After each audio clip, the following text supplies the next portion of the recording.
Bonjour à tous et à toutes, bienvenue sur Handicap Radio TV. Je vous souhaite de joyeuses fêtes et un joyeux Noël. Jeudi 25 décembre 2025. À Peypinte, dans les Bouches-du-Rhône, une aide-soignante employée dans une clinique privée a été confondue à l'issue d'une enquête menée par les gendarmes de la brigade territoriale autonome de Gréasc. Entre mars et juin 2024, elle a profité de son accès aux chambres de patients pour dérober des chéquiers, falsifier des signatures et encaisser des chèques à son profit. Les enquêteurs sont parvenus à remonter jusqu'à elle grâce à l'analyse des flux financiers suspects. Placée en garde à vue, l'aide-soignante a reconnu les faits. Les victimes sont des patients hospitalisés, pour la plupart âgés et vulnérables. La procédure judiciaire est en cours. À Marseille, un homme de 19 ans a été mortellement poignardé avenue de Mazargues. Les faits se sont produits devant des commerces, au niveau du 177 avenue de Mazargues. La victime présentait plusieurs plaies profondes. Malgré l'intervention des marins-pompiers, elle n'a pas survécu à ses blessures. Les enquêteurs privilégient la piste d'un guet-apens. Une enquête criminelle a été ouverte afin de déterminer les circonstances exactes des faits et d'identifier les auteurs. Toujours à Marseille, les violences visant les personnels hospitaliers restent un sujet de préoccupation majeure. Chaque année, environ une centaine d'agents de l'assistance publique, hôpitaux de Marseille, sont victimes de violences physiques, auxquelles s'ajoutent près de 500 agressions verbales.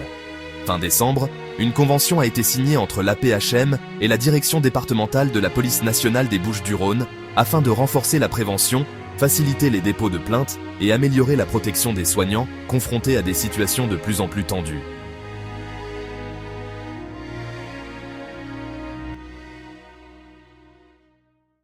Dans le nord, à Lille, focus sur le Jardin des Plantes. Ce parc de 11 hectares, situé à l'écart de l'hypercentre, reste encore méconnu d'une partie de la population. Accessible en métro par les stations Porte de Douai ou Porte d'Arras, il offre, une fois ses grilles franchies, un espace calme et verdoyant, loin de l'agitation urbaine. Les acteurs locaux estiment que ce site dispose d'un fort potentiel et mériterait davantage de moyens pour devenir un véritable lieu de respiration pour les habitants.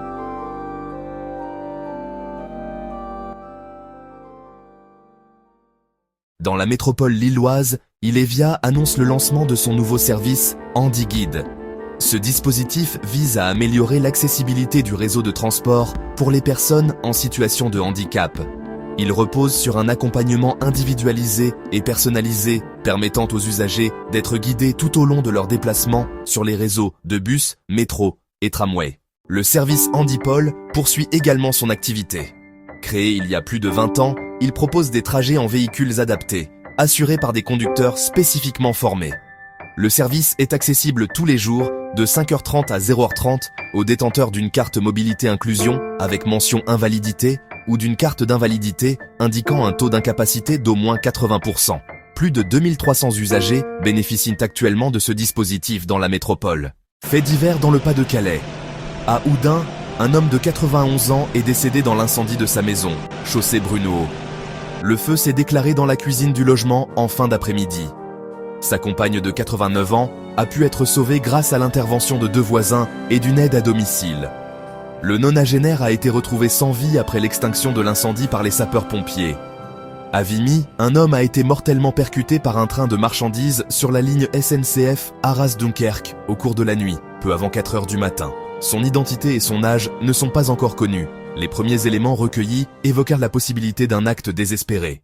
Sur le plan économique et médiatique, une ONG a déposé plainte contre Intermarché à propos de sa publicité de Noël mettant en scène un loup cuisinant des légumes afin d'être accepté par les autres animaux. La campagne, devenue virale et ayant dépassé le milliard de vues, est jugée mensongère par l'association plaignante. La justice devra se prononcer sur le contenu et le message de cette publicité. À l'international, en Algérie, le Parlement a adopté à l'unanimité une loi criminalisant la colonisation française entre 1830 et 1962. Le texte réclame des excuses officielles de la France et affirme la responsabilité juridique de l'État français dans les crimes et tragédies liés à la période coloniale. À Paris, le ministère des Affaires étrangères a dénoncé une initiative jugée hostile et contraire à l'esprit de dialogue entre les deux pays.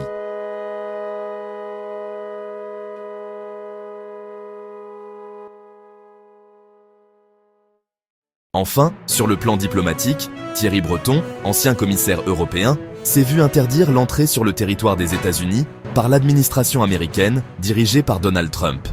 Aucun détail précis n'a été communiqué sur les motifs de cette interdiction de visa, qui intervient dans un contexte de tensions politiques et économiques entre l'Union européenne et les États-Unis.